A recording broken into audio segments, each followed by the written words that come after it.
शिवं शिवहरं शान्तं शिवात्मानं शिवोत्तमोऽस्वमार्ह प्रणवधारं प्रणदोऽस्मिन् सतासु. இப்போ நம்ம 9 ஸ்லோகங்கள் வரைக்கும் பார்த்துருக்கோம் சிவலீலார்ணவத்தில் முதல் சர்க்கத்தில். இப்போ தசம ஸ்லோகத்தை பார்க்கலாம். அஸ்மின் மஹத்யஸ்தமை தானிய வேத்யே விஸ்ருத்வரே விசிதாரங்கரீத்யா காவ்யத்வனௌ ஜாக்ரதி தேஹபாஜாம் கர்ணம் விசேயுஹோ கதமன்ய சப்தாஹாம். அப்போ ஒரு கவிஞராகப்பட்டவர் ஒரு அரிய பெரிய இனிய கருத்தை ரசமான பல்ல உடைக்கிற சொற்களால் அமைச்சுடாமல் இருக்கணும். ஏன்னா நாவலை உச்சரிக்கும் போது சுகமாக இனிமையாக அந்த விஷயம் பாயணும். பாடும்பொழுது சொல்லின் மென்மையை ரசிகன் அனுபவிக்கணும். பிறகு தான் ரசானுபவத்தை அவள் பெற முடியும்ன்றத இந்த 9வது ஸ்லோகம் சொல்கிறது. அடுத்த தசம ஸ்லோகம். அஸ்மின் மஹத் யசி தானியவேத்யே விஸ்ருத்வரே வீசி தரங்கரீத்யா காவ்யாத்வனௌ ஜாக்ரதி தேஹபாஜாம் கர்ணம் விசேயு கதமன்ய சப்தாஹா. அப்போ இந்த மாதிரி கடலலை போன்ற சொற்றொடரில் மனசில் பறி கொடுத்துட்டோம்னாக்கா பக்கத்தில் என்ன இருக்குது, நம்ம எங்கே இருக்கோம் அப்படின்றது நமக்கு மறந்துடுறது. இந்த ஒரு வாக்கியம் வதனே நவநீத கந்தாவாகம் அப்படின்றத சொல்ல சொல்ல எழற அலைகள் மேலே பாவங்கள் உதிக்கிறது.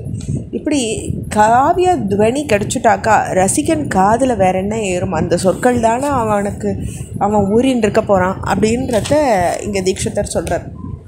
கீர்ணாணி கண்டாபத ஏவ ஹந்த சப்தார்த்தரத்தானி கிராம் ஸ்விதிர்யா அத்யாதராத் அமிர்தசதாம் கவீனாம் திரிகோச்சரம் கஸ்ய சிதே வயாந்தி.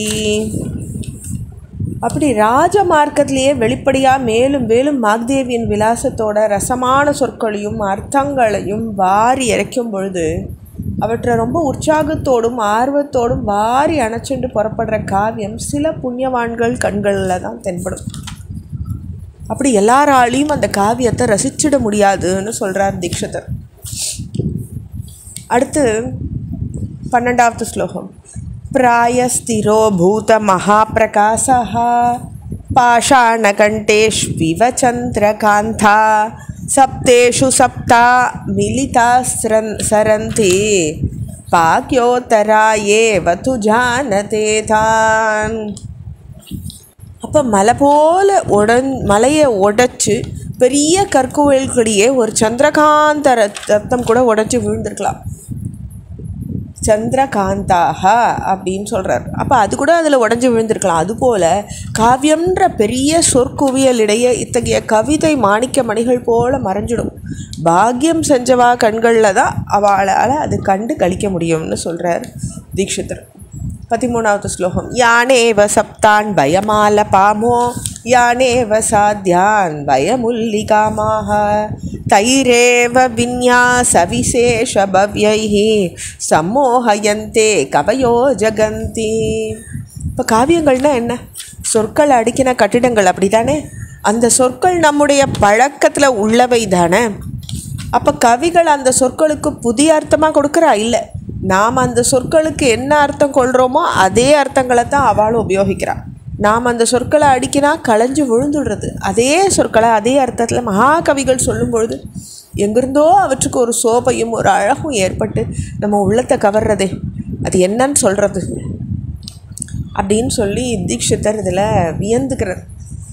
14வது ஸ்லோகம். காயந்தி வீணா அபிவேணு ஓபி ஜானந்தி பாலா பசவோபி சேதம் காவ்யாணி கர்த்தும் ச பரீட்சித்தும் ச தவித்ரா பவேர்யோர் நதுவா பவேயுஹோ. அப்போ ஜட்டமான மரக்குடத்தாலான வீணை இனிய நாதத்தோடு இசைக்கிறது. குத்துற முட்களை உடைய மூங்கில் குழல் அமுதமாக இசைக்கிறது. அரியா பாலகர்களும் பசுக்களோட கூட அதை கேட்டு மகிழ்ந்துக்கிறா இல்லையா? அப்போ அது பகவானுடைய கிருபை. ஆனால் நல்ல காவியங்கள் இயற்றுவதற்கோ அதை இயற்றப்பட்ட காவியங்களை ரசிக்கவோ கொடுத்து வச்சவா உலகத்தில் 2-3 பேர் தான் இருக்காங்க இல்லையா? அப்படின்றத கவிஞர் இந்த 14வது ஸ்லோகத்தில் சொல்கிறார் தீட்சிதர். தொடர்ச்சி அடுத்த பகுதியில் பார்க்கலாம். ஓம் நம சிவாய்.